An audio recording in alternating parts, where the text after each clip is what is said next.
Faith sees what others can't, that the invisible shapes the visible, that all things came from the unseen, from a God who is fully in control. Faith listens intently and sets out on journeys. It crosses all kinds of terrain, through fields and mountains, across oceans and valleys, a journey revealed in fragments, coming to light in stages. Faith is willing to sacrifice what the world would hold on to and is prepared to give up hopes and dreams for what seemed to be promised, all in the pursuit of God. Faith doesn't demand signs and wonders, but rests in God's providence. It may be quiet, gracious, and gentle on the surface, yet it wages war in the depths. Faith fully trusts in God, not leaning on its own sight or understanding, but holds fast, even in the midst of all that doesn't yet make sense. And faith sets its eyes on the future, to the greater reality that is marching forward. Faith brings joy to the Father, a life of faithfulness, full of purpose, eternally rewarded. Our new series by Faith looks at the life of Abraham and how he lived through the many unknowns, through delayed hopes and promises, mistakes and missteps, yet ultimately he held fast to the God of ages who lavished his grace on him and fulfilled his purposes through him.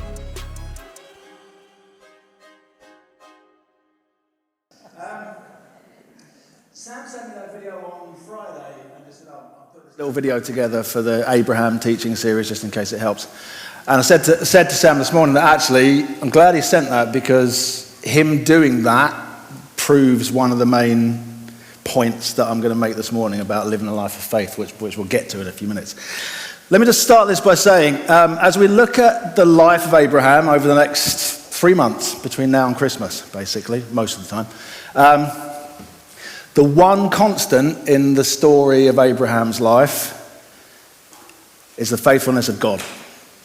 So actually, the story is about the faithfulness of God in Abraham's life, and on and on and on and into our lives. And we'll see today, Abraham begins well in this first chapter and immediately goes wrong. Takes a wrong turn and goes to Egypt when he shouldn't have gone to Egypt. So he's a man of faith and he's called a man of faith. And Hebrews said by faith Abraham believed God and it was counted to him as righteousness, which is true. And it's amazing. And Abraham's faith was counted to him as righteousness. Abraham was faithful and Abraham was called righteous. Abraham wasn't sinless. And it's really important to remember right at the start, it's the faithfulness of God and the sinlessness of Jesus for us, that actually our faith in Jesus, the sinless Saviour, us sinful people can be counted righteous and free. So just as right at the beginning, as we look at this story, it's a story of the faithfulness of God in Abraham's life and in your life and in my life. So just to start, Simon, if you can just put that first verse from Joshua on the screen.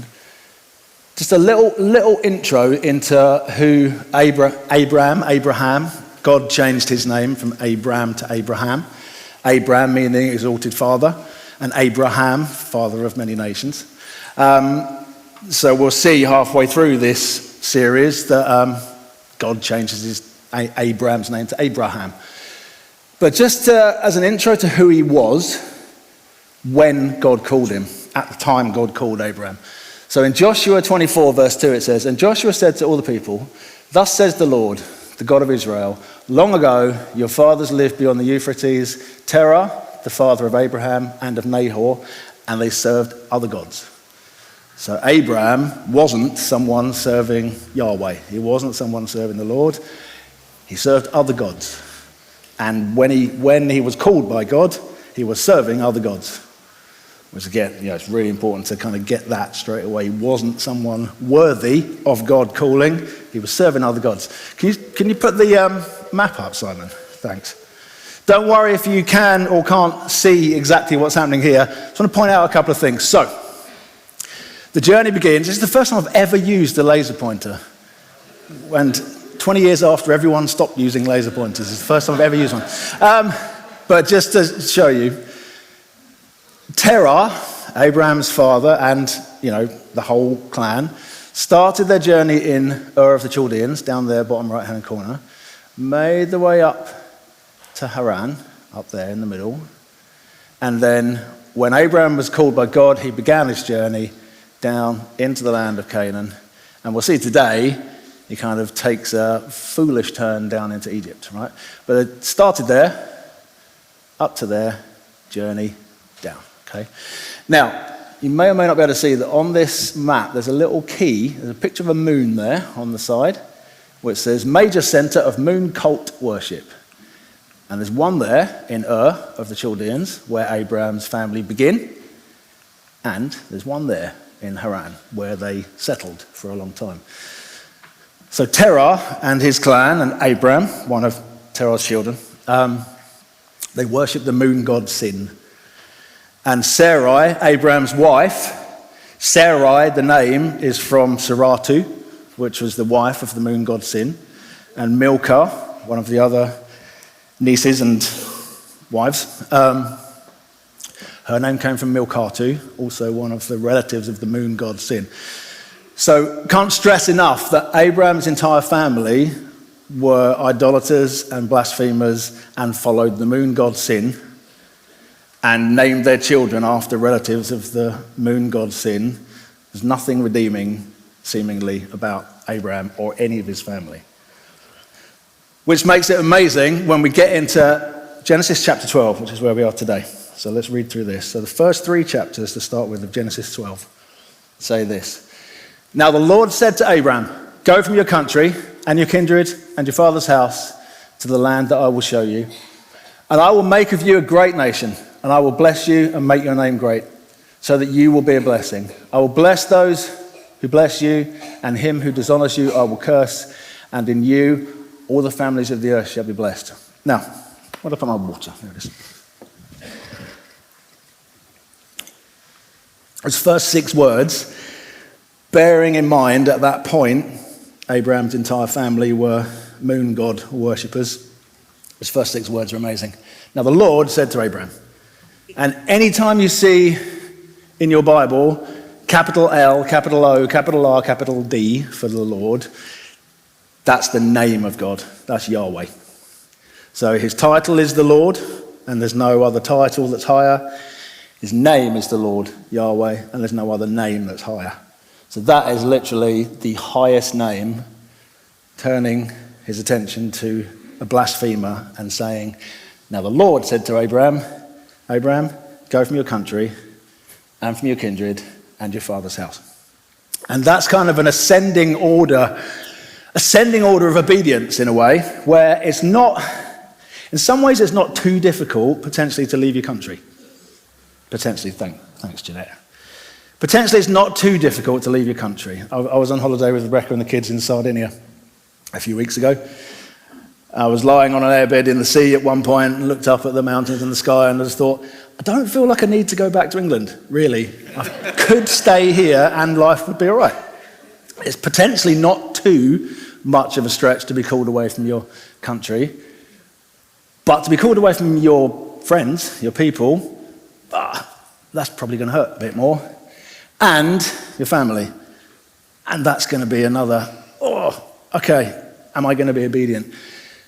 And the only thing that at this point God asks of Abraham is, I just want you to be obedient to me. I want you to turn away from your idolatry and turn away from what you've been doing. And I just want you to go. Just go, and I will show you where you're going. Which presumably was a strange, interesting conversation when Abraham said, I'm leaving. When are you leaving? Tomorrow. Where are you going? I don't know. I'm just going. Who's told you to go? Yahweh has told me to go. What do you mean, what do you mean God has told you to go? We worship the moon god, Sin. Yeah, I don't anymore, because Yahweh has told me to go, and I'm going. I don't know where I'm going. I don't know how I'm going to get there, but I'm going. God's called me, which is a massive step of obedience. And after that massive step of obedience, it's all over to God. So just go, Abraham, to the land that I will show you, and I will make of you a great nation. And I will bless you and make your name great. And if you've read Genesis, the previous chapter of Genesis, chapter 11, is where the people build the Tower of Babel. Let us build a tower up to heaven and we will make our name great. And God's saying, no, you won't build a tower to make your name great. I will scatter you. In the very next chapter, God is saying, I will make your name great. Don't make your own name great. I'll do that. Follow me. Be obedient to me. I'll show you where you're going. I'll make of you a great nation. I will bless you. I will make your name great so that you will be a blessing. I will bless those who bless you. Him who dishonors you I will curse. And in you, all the families of the earth shall be blessed. Which is an incredible promise of God. One step of obedience needed by Abraham, and promises and promises and promises of God. And Ollie often mentions numbers when he's preaching. You may have spotted there, God makes 7 promises. And in the Bible, 7 is often it's a symbol of perfection or completion. And God's saying straight away, I will start this and I will finish this, and promise, promise, promise, promise, promise, promise, promise. And I'll do these things, which is amazing. I'm just going to read that one more time, actually, before we move on. So remember, this person is an idolater, blasphemer, absolutely no redeeming features, really, at all. Now the Lord said to Abraham, go from your country and your kindred and your father's house to the land that I will show you, and I will make of you a great nation. And I will bless you, and I will make your name great, so that you will be a blessing. I will bless those who bless you. Him who dishonors you, I will curse. And in you, all the families of the earth shall be blessed. And that's the first hint as well of the way that royalty is treated in the Bible, or the privilege that's reserved for royalty is nations. You know, to have a nation, to have a name, a great name, to have divine protection from God is, you know, the divine privilege of royalty. And blessing from God is the divine privilege often of royalty. So that's kind of hidden in there in plain sight, is God actually saying, I'll make you a royal people, Abraham, you idolater. Just follow me and I'll do the rest, which is amazing. And where we're going to land in about, not long actually, 10, 15 minutes time, is responding, actually, you know, we're going through a story of who Abraham was and how it began, but actually there's a point in here to land and for us to really, you know, open up our hearts to God this morning. So let me read on. So Abraham went as the Lord had told him. There you go. That's the only thing he was asked to do, and he did it. If you've read the book of Jonah, I love the book of Jonah. If you read the book of Jonah begins, the Lord said to Jonah, get up and go to Nineveh. But Jonah got up and fled from the presence of the Lord to Tarshish. You know, I love the book of Jonah. And this is the opposite of the beginning of Jonah. God said, Abraham, get up and go. So Abraham went, as the Lord had told him. And Lot went with him. Abraham was 75 years old when he departed from Haran. And Abraham took Sarai, his wife, and Lot, his brother's son, and all their possessions that they had gathered, and the people that they had acquired in Haran, and they set out to go to the land of Canaan. When they came to the land of Canaan, Abraham passed through the land to the place at Shechem, to the oak of Moreh. If you can leave that slide up, actually, Simon, go back to that one, thanks.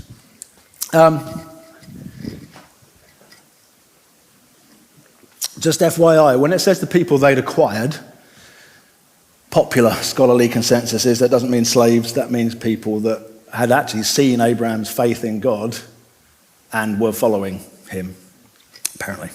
And what happens here? When they came to the land of Canaan, Abraham passed through the land to the place of Shechem, to the oak of Moreh. And the next slide, Simon, please. At that time, the Canaanites were in the land. And the Canaanites, so the oak of Moreh is important. And it was really amazing that Andy began the prayer meeting this morning with his acorn. I said, I've been thinking about oak trees this morning, or this week, and then started the meeting with it. And I said to him afterwards, you probably didn't realize that one of the main points or the main places to linger here is the oak of Moreh and actually the Canaanites and and Abraham, which is good when those things happen. So the Canaanites are in the land, and the oak of Moreh is important because oak trees were seen as a sign of fertility. So they would worship the oak tree because the oak tree is a sign of fertility. So you worship the god of fertility through the oak tree. And when the oak tree leaves blow in the wind, that's the gods speaking through the leaves. And, that's the kind of Canaanite belief, tradition. Bearing in mind, recently in the story, Abraham was an idolater and would have been right there worshipping at the oak of Moreh, probably. But having followed God, at that time the Canaanites were in the land. Then the Lord appeared to Abraham, which is amazing. It's like Abraham has journeyed somewhere he doesn't know where he's going. He's stopped somewhere where there's people worshipping the god of the oak tree. And he's spent his whole life up to that point being one of those kind of people that worships the moon god and so on. So when he's there, the Lord appears to Abraham, which is amazing. And he says, to your offspring, I will give this land. And Abraham's response there is, so he built there an altar to the Lord who had appeared to him. From there, he moved to the hill country on the east of Bethel and pitched his tent with Bethel on the west and Ai on the east. And there he built an altar to the Lord and called upon the name of the Lord. And Abraham journeyed on, still going toward Negeb. If you can leave that slide up for a sec, Simon. So we've got this previously idolatrous person who now is in this land of sin and evil and worshipping many false gods. The people there worshipping many false gods. And this person who's been called by Yahweh, just go and I'll show you where to go. At this point, Abraham is saying, okay, what do I do now? I'm going to build an altar right here and I'm going to worship God. And I'm not going to worship the god of the oak tree. I'm going to worship Yahweh, who actually, unbeknownst to Abraham, God builds oaks of righteousness. God's people become oaks of righteousness, where the Canaanite fertility god was mythologically seen through the oak tree. God's saying, no, follow me and I'll build you as an oak of righteousness. I'll plant you as an oak of righteousness. And one of the places to really linger and one of the places to kind of use to for us to respond in a few minutes' time is Abraham had begun to literally worship God. I'm building an altar and I'm worshiping Yahweh. And I'm doing it publicly, right here. And historians will say that apparently where Abraham built the altars, they became centers of Hebrew worship.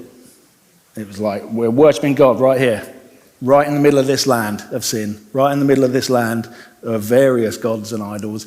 We're worshiping God here. We're worshiping Yahweh here. So, moving on from there, if you can go to the next slide, Simon. Now, there was a time of famine in the land. So Abraham went down to Egypt to sojourn there, for the famine was severe in the land. There's going to be famine, times of famine, in everybody's lives. There's going to be.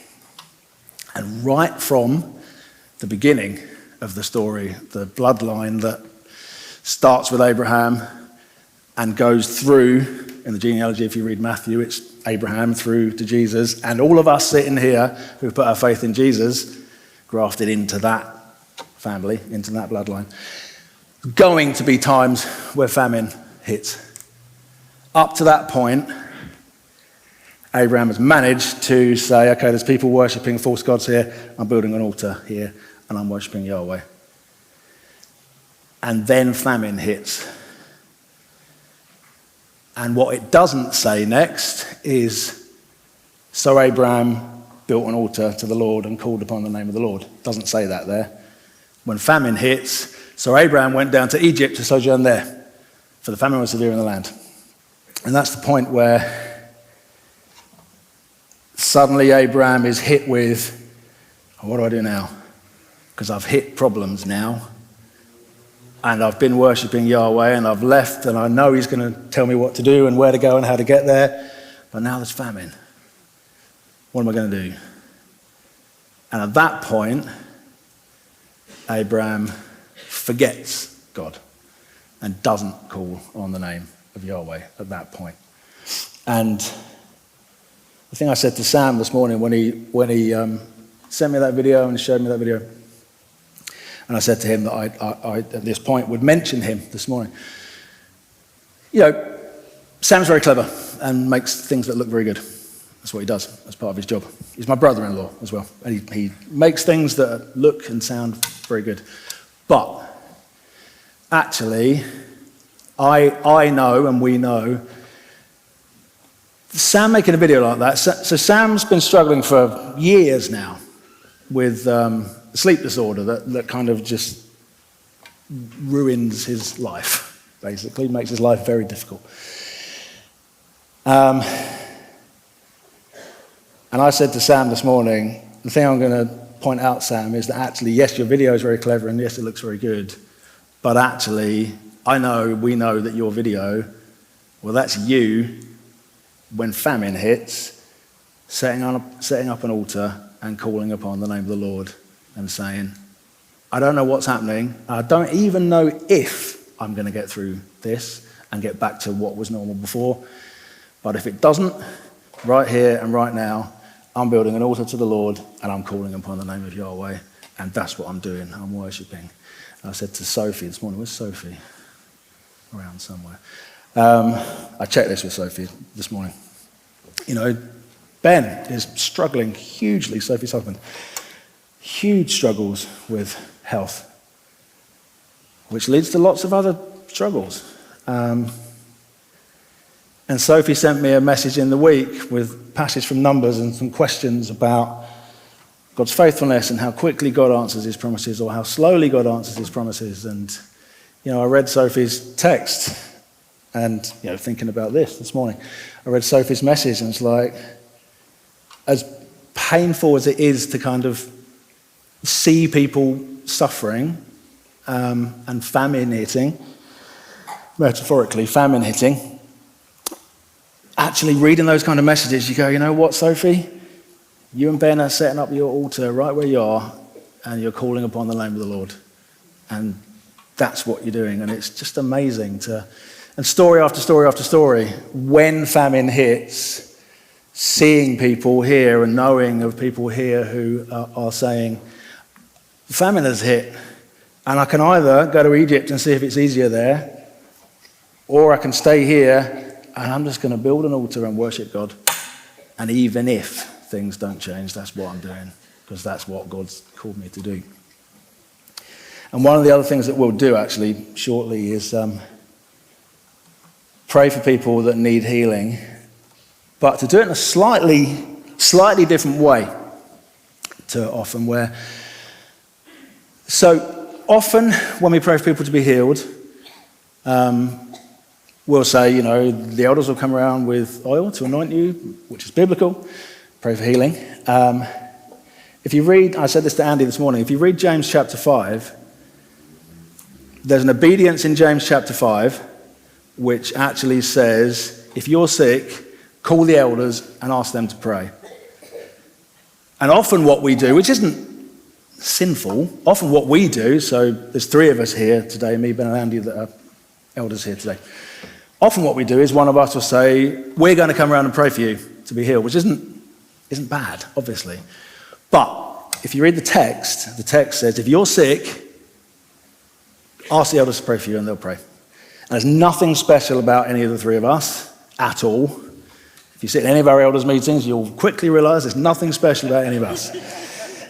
And Ollie and Clive, who aren't here today, there's nothing special about us. There's nothing special about the oil that we're going to anoint people with. It's vegetable oil, right? Morrison's vegetable oil. But in James says, if you're sick, even if you don't have faith yourself necessarily to be healed, if you're sick, call the elders and get them to pray for you. So one of the things that the three of us will do this morning, if anyone wants to be prayed for, If you're sick and you want to be prayed for, then a small step of obedience from James, come and get one of us and say, pray for me, I'm sick. And that's all you need to do. And we'll pray. And we'll expect God to heal people this morning.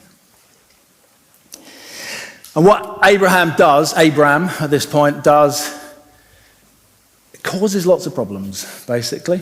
So he causes himself and his wife and causes God problems to solve on his behalf. And God does solve them. Why? Because God had promised to Abraham. So Abraham does his own thing now. And what he does next is it's a failure. And if you've read the book of Genesis, he repeats it later on and doesn't even learn his lesson.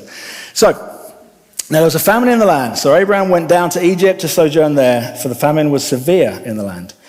When he was about to enter Egypt, he said to Sarai, his wife, I know that you're a woman beautiful in appearance, and when the Egyptians see you, they will say, this is his wife. Then they will kill me, but they will let you live. Say you are my sister, that it may go well with me because of you, and that my life may be spared for your sake. When Abraham entered Egypt, the Egyptians saw that the woman was very beautiful, and when the princes of Pharaoh saw her, they praised her to Pharaoh. And the woman was taken into Pharaoh's house, and for her sake he dealt well with Abraham. And he had sheep, oxen, male donkeys, male servants, female donkeys, and camels. But the Lord afflicted Pharaoh and his house with great plagues because of Sarai, Abraham's wife. So Pharaoh called Abraham and said, what is this that you have done to me? Why did you not tell me that she was your wife? Why did you say she is my sister? So that I took her for my wife. Now then, here's your wife, take her and go. And Pharaoh gave men orders concerning him. And they sent him away with his wife and all that he had. And that's a fairly disastrous series of mistakes. And Abraham, being cunning, knew that in the absence of a father figure, it was the eldest brother's responsibility to negotiate terms of a marriage, basically, on behalf of Sarai, if they wanted the impression that she was his sister. So he was thinking, well, if we go there, I won't get killed, I'll take my time negotiating, and I won't negotiate, we'll figure it out, and we'll come up with some kind of plan to sort it out.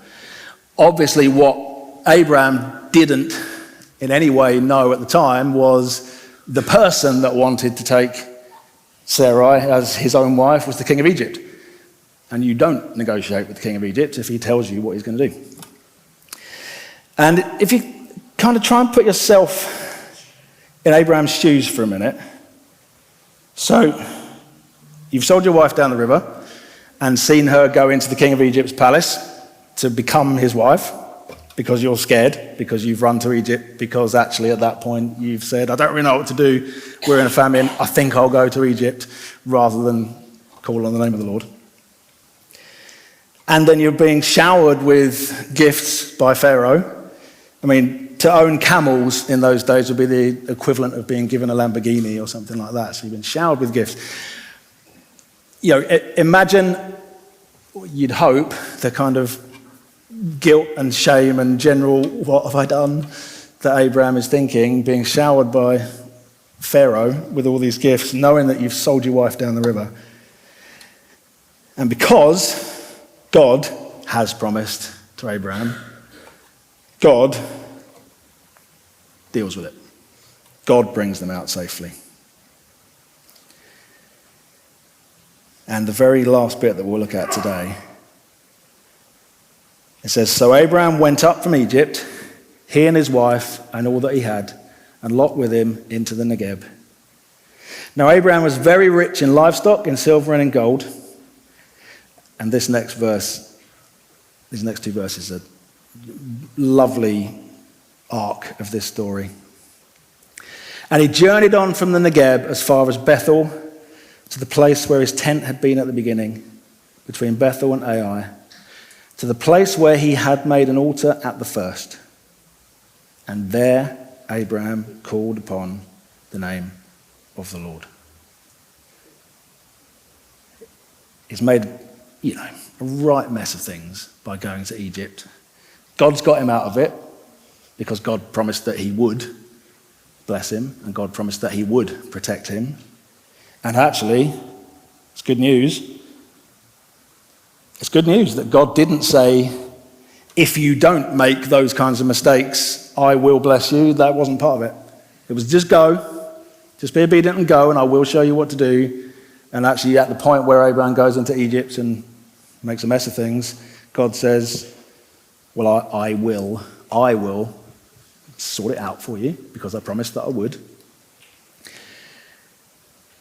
And Abraham comes out of it by God's own design and providence, even better off than he was in the first place before he made that mistake, which is, definitely the mercy and the grace of God to kind of go, you've made a right hash of this. I'm even going to bless you even more, which is pretty amazing.